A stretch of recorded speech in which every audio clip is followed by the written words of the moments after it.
Shalom mwana wa Mungu, wewe ambaye umebebwa na mkono wa Bwana. Bwana ametubeba, ametuvusha mwaka wa jana, mwaka wa 2025.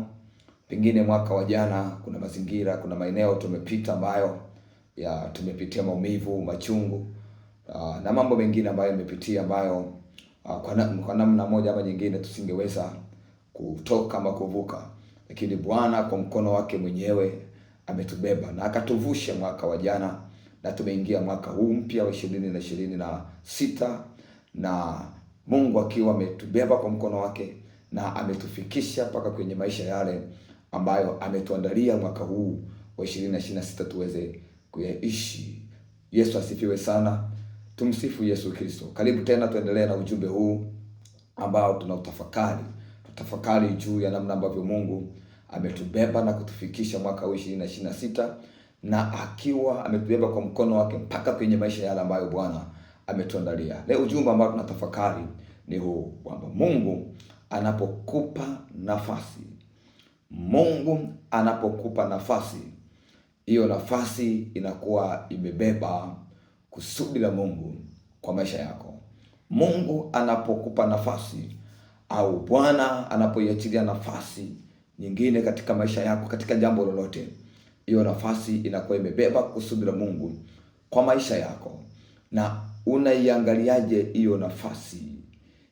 Unaiangaliaje? Unaitazamaje hiyo nafasi katika kutimiza kusudi la Mungu kwa maisha yako? Unaitazamaje hiyo nafasi? Unaichukuliaje hiyo nafasi katika kutimiza kusudi la Mungu kwa maisha yako? Ujumbe ambao utatuongoza siku ya leo, na tutaingia kwenye maombi na tutafakari kwa baadaye tuingie kwenye maombi. Kitabu cha Mwanzo sura ile ya 27 ukianzia mstari wa 21 ukaja mpaka 27 au kaendelea kidogo, ukavuka kidogo hapo, utaona habari za Isaka pamoja na watoto wake wawili, Yakobo, Esau mkubwa na Yakobo mdogo. Isaka amekuwa mtu mzima, ni mzee, na anataka kuachilia baraka kwa mzaliwa wake wa kwanza, na amewaita mtoto wake mkubwa, anamwambia aende akamwandalie chakula ili amtengenezee afurahi, halafu kisha ziachilie baraka kwake. Tunaona ukisoma hapo vizuri kwamba mama yake amesikia, mama yao amesikia. Mama yao anaenda anamwambia mdogo kwamba baba anataka kuachilia baraka kwa kaka yako ambaye ni mzaliwa wa kwanza. Mama anaenda anachukua mavazi mazuri, vazi la Esau, anamvisha Yakobo, alafu anamwandalia na chakula kizuri, kile ambacho baba anapenda. Alafu anamwambia, mwanangu, peleka kwa baba yako aende akatilie hizo baraka kwako. Na tunaona ukisoma hapo vizuri kwamba anaenda Yakobo, mzee Isaka anampapasa, anasema kwamba anasikia kabisa sauti ni ya Yakobo, lakini akipapasa anaona ngozi, sauti ni ya Yakobo, lakini anaona ngozi ni ya Esau. Lakini pamoja na kuona tofauti ya hayo mambo mawili, sauti ya Yakobo, ngozi ya Esau, lakini mzee Isaka anaachilia baraka. Kwenye mstari wa 27 tunaweza tukasoma hapo. Tuangalie mstari wa 27 sasa kidogo, tusome ule mstari wa 27, kitabu cha Mwanzo sura ya 27 mstari wa 27. Tusome vizuri hapo mstari wa 27. Ule mstari wa 27, atuanze 26. Isaka baba yake akamwambia, njoo karibu, njoo karibu sasa ukanibusu mwanangu. Akakaribia akambusu, naye akasikia harufu ya mavazi yake, akambarikia, akasema, tazama, harufu ya mwanangu ni kama harufu ya shamba alilolibariki Bwana. Mungu na akupe ya umande na wa mbingu na ya manono ya nchi na wingi wa nafaka na mvinyo na mataifa wa kutumikia. Tuishie hapo tu.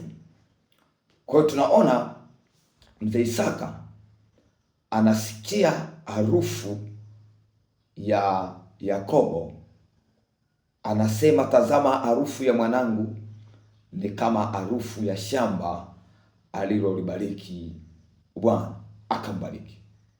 Narudia kusema, Mungu anapokupa nafasi, inakuwa imebeba kusudi la Mungu. Na nafasi iliyobeba kusudi la Mungu kwenye maisha yako haitegemei taratibu, kanuni za maisha, za familia, za ukoo ambazo zinatuongoza. Kusudi la Mungu halitegemei hizo ngazi za kifamilia zetu.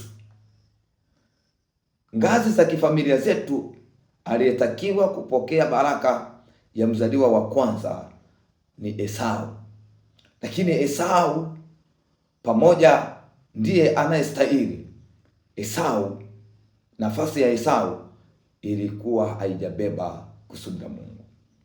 Nafasi ya Yakobo ndiyo ilikuwa imebeba kusudi la Mungu. Mungu anapokupa nafasi inakuwa imebeba kusudi la Mungu.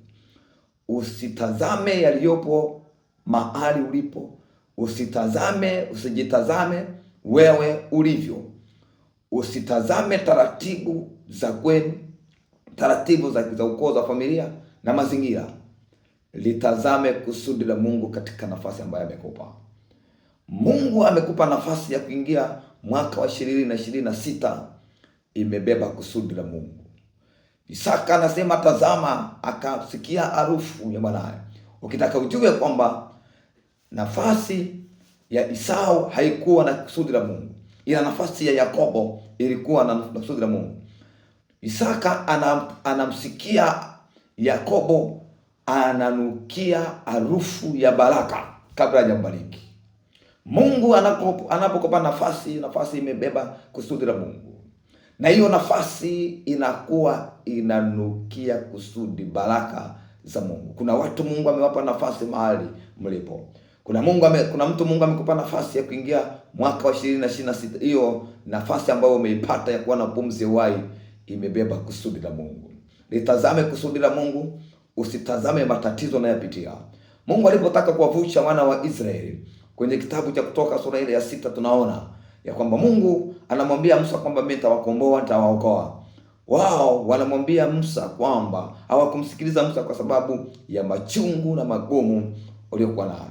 Mungu anapokupa nafasi iliyobeba kusudi, haitegemei machungu uliokuwa nayo kwamba yakwamishe nafasi, yaweze kuhamisha nafasi.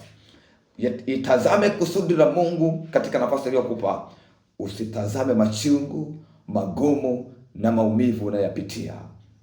Usitazame machungu na maumivu unayopitia. Tazama kusudi la Mungu.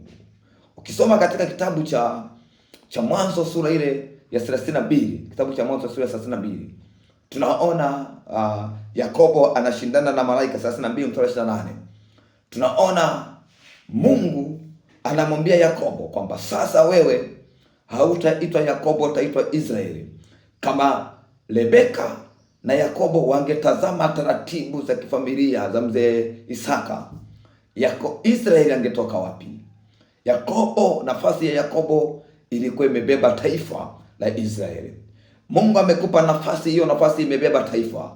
Mungu amekupa nafasi imebeba kibali cha Mungu kwa ajili yako na kwa ajili ya watu wengine. Itazame kusudi la Mungu katika nafasi ambayo amekupa. Usitazame shida, matatizo uliokuwa nayo. Kitabu cha Mwanzo, kitabu cha Injili ya Luka sura ile ya kwanza.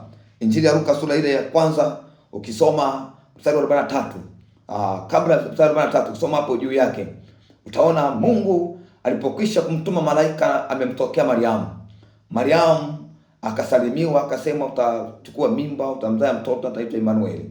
Baada ya hapo tunaona Mariamu anaondoka kwa haraka, anaenda mpaka kule Yuda, anaingia kwenye nyumba ya Zakaria na Elizabeti ndugu yake.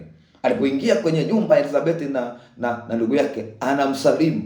Alipomsalimu Elizabeti akasikia kitoto kinaruka tumboni mwake. Kitoto kinaruka tumboni mwake. Alafu anasema kwamba imekuwaje hata mama wa Bwana wangu amenijia.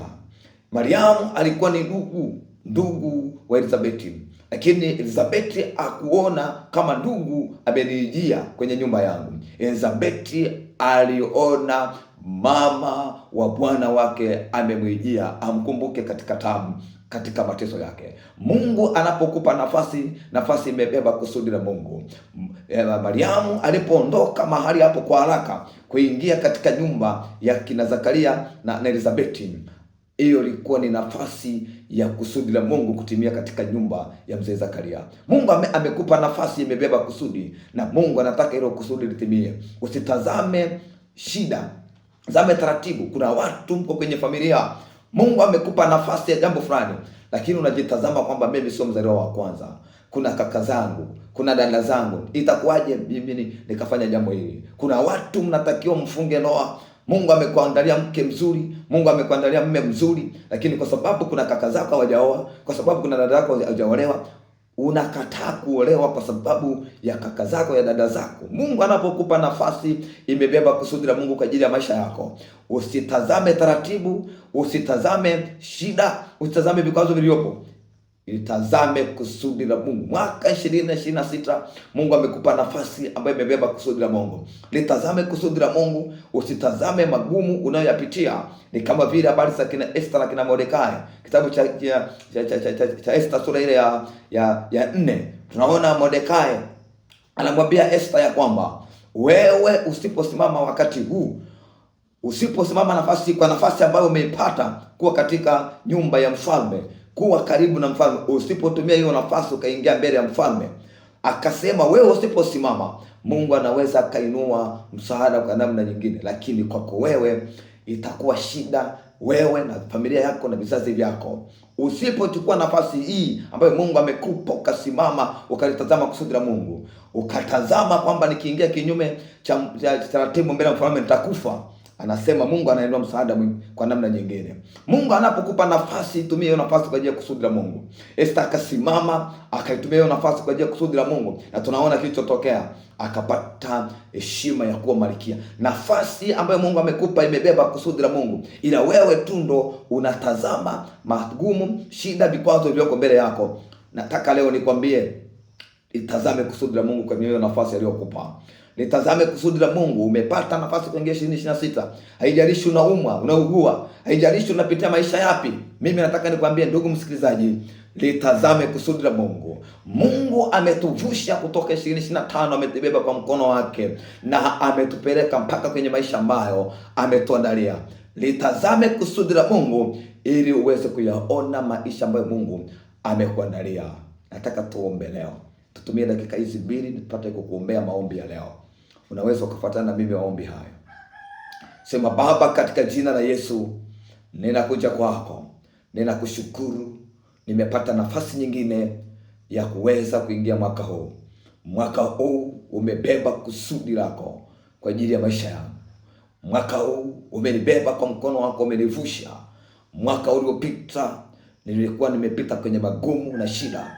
Ninakuomba unisaidie nikutazame wewe, nilitazame kusudi lako, niliangalie kusudi lako katika nafasi ulionipa Bwana, katika jina la Yesu, katika jina la Yesu, amen. Na mimi nikuombe. Mungu wetu, ninakuomba kama vile Isaka alipomtazama Yakobo, akasikia harufu ya baraka, nami namuombea huyu msikilizaji siku ya Jumatatu, harufu ya baraka, harufu ya kibali, harufu ya kufanikiwa iende naye wiki ya kwanza ya mwezi wa kwanza wa 2026. Harufu ya kibali iende naye, ya kufanikiwa iende naye, ya uzima iwe pamoja naye. Tunakataa mabaya, mauti, misiba, kushindwa, vifungo vyovyote viachie maisha yake. Bwana ukampe kuzirisi zile baraka ambazo umemwandalia, katika jina la Baba na Mwana na Roho Mtakatifu, amen. Mungu akubariki sana, uwe na siku njema. Na nichukue nafasi hii kukukaribisha siku ya Alhamisi, tutakuwa tuna kongamano la mfungo wa tatu kavu pale kanisa letu la Kristo Mfalme, kanisa Anglikana pale Kinondoni.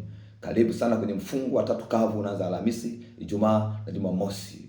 Karibu sana. Baba Kano ni Thomas Muhera ambaye ndio mbeba maono wa kamati ya tatu kavu, anatukaribisha wote. Usiache kufika katika kongamano hili jema na la baraka kwa